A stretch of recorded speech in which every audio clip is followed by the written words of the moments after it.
Hai, jumpa lagi di Jagat Review TV. Selamat menikmati informasi berita hari ini. Amazfit baru memperkenalkan smartwatch GT Mini yang hadir dengan sasis 42 mm yang lebih tipis dan ringan, layar 1,28 inci AMOLED, serta daya tahan baterai hingga 14 hari dalam pemakaian normal. Amazfit GTR Mini yang berbobot 24,6 gram dengan ketebalan hanya 9,25 mm ini merupakan model lebih kecil dari Amazfit GTR 4 yang rilis akhir tahun lalu. Smartwatch ini memiliki lebih dari 120 mode olahraga dengan rating 5 atmosfer untuk daya tahan terhadap air di kedalaman hingga 50 meter. Smartwatch punya pemantauan detak jantung, saturasi oksigen seharian penuh, pelacakan tidur, hingga pelacakan tingkat stres. Amazfit GTR Mini baru diluncurkan untuk wilayah Eropa dan India dengan harga 2 jutaan rupiah per unit.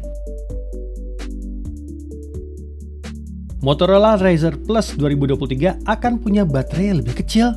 Walaupun belum ada kabar resminya, bocoran terbaru untuk perangkat Motorola Razr Plus 2023 menyebutkan kemungkinan kapasitas baterainya makin mengecil. Sebelumnya, Moto Razr 2022 masih mempunyai kapasitas 3500 mAh. Tapi di Moto Razr 2023 ini kayaknya mengecil menjadi 2860 mAh saja. Waduh, bisa tahan berapa lama nih ya? Selain itu, ada bocoran juga kalau layar sekundernya bakal lebih besar untuk memaksimalkan potensi yang bisa digunakan. Tapi sementara ini belum ada informasi lebih lanjut terkait spesifikasi resminya maupun kapan perangkat lipat ini akan hadir secara perdana.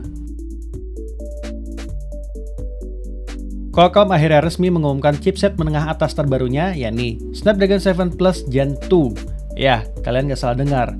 Qualcomm memang melewatkan penamaan Snapdragon 7 Plus Gen 1 dan bahkan Snapdragon 7 Gen 2 standar. Apakah ada peningkatan yang signifikan dari SoC tersebut? Secara spesifikasi bisa dibilang iya. Snapdragon 7 Plus Gen 2 hadir dengan Prime Core Cortex-X2 2,91 GHz. Jadi ini Snapdragon 7 series pertama yang memakai Cortex-X2 yang biasanya ada di chipset flagship. Nah, dari segi performa diklaim meningkat 50% dibanding 7 Gen 1. Tingkat efisiensi daya dikatakan meningkat 13% dengan fabrikasi 4 nanometer dari TSMC, bukan lagi Samsung. Dikonfirmasi bahwa smartphone dari Xiaomi dan Realme akan jadi yang perdana dengan Snapdragon 7 Plus Gen 2. Salah satunya akan hadir di bulan Maret 2023.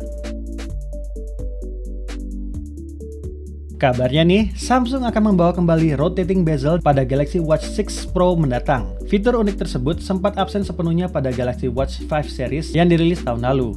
Rotating bezel sendiri sudah hadir di smartwatch Samsung sejak Gear S2 pada 2015 dan terus berlanjut sampai era Galaxy Watch. Pada Galaxy Watch 4 series, rotating bezel cuma hadir di model termahalnya saja, yakni Galaxy Watch 4 Classic. Namun, fitur unik itu benar-benar hilang pada Galaxy Watch 5 series yang punya dua model, standar dan Pro. Ya, meskipun baru sekedar rumor, tentunya ini jadi kabar melegakan bagi mereka yang kecewa fitur itu hilang di Galaxy Watch 5.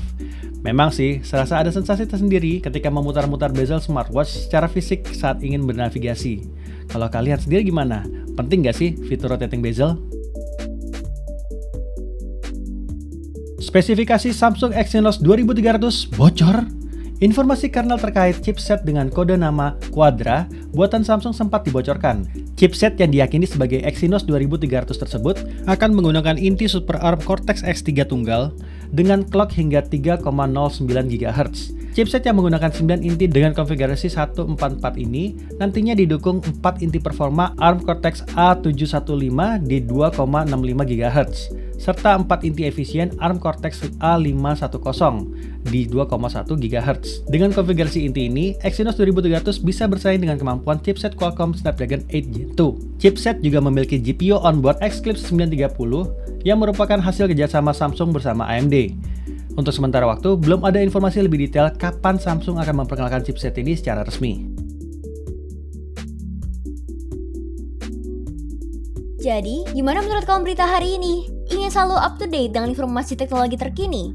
Jangan lupa subscribe dan follow Jagat Review ya. Sampai jumpa di informasi menarik selanjutnya.